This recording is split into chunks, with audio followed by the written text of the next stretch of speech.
Hi guys! Hello guys! Have a great day guys! Kung saan nandito po ako ngayon sa Sisters of Mary guys. So, may panahon po tayo guys. Kaya naisipan ko na naman na i-vlog kung nasaan yung pinaka-importante guys sa buhay ko rin to. Yung isang simbahan na to guys. Kasi ilang years din ako na like kasi nung una ko mga vlog. Ilang years din po akong nanirahan dito guys. Yan.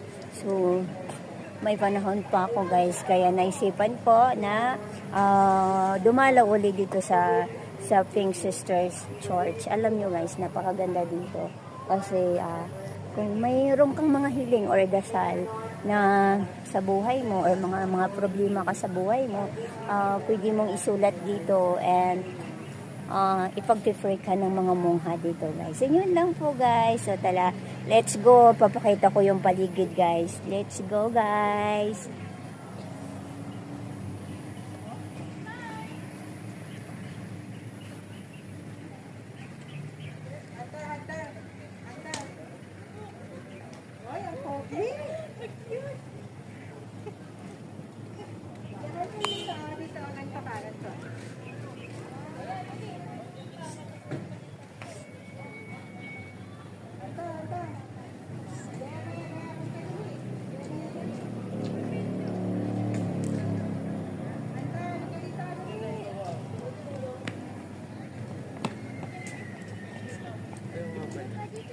Charger ko.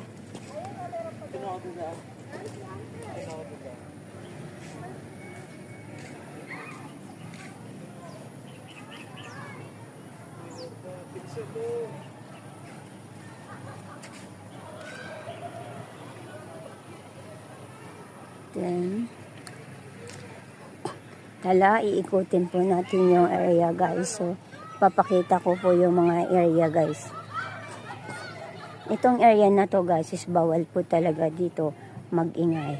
So, nakalagay naman, bawal po talaga mag-ingay dito sa area na to. Kasi yung area na to is, ang nakakatira po dito is mga mungha po guys. Yung mga madre na paalang yung makikita nyo guys. So, kailangan nire-respeto talaga itong mga lugar na to guys. Yan, kung saan ipapakita ko sa inyo, iikutin ko yung mga area guys. So, mga mayroon pong namamasyal dito ngayon.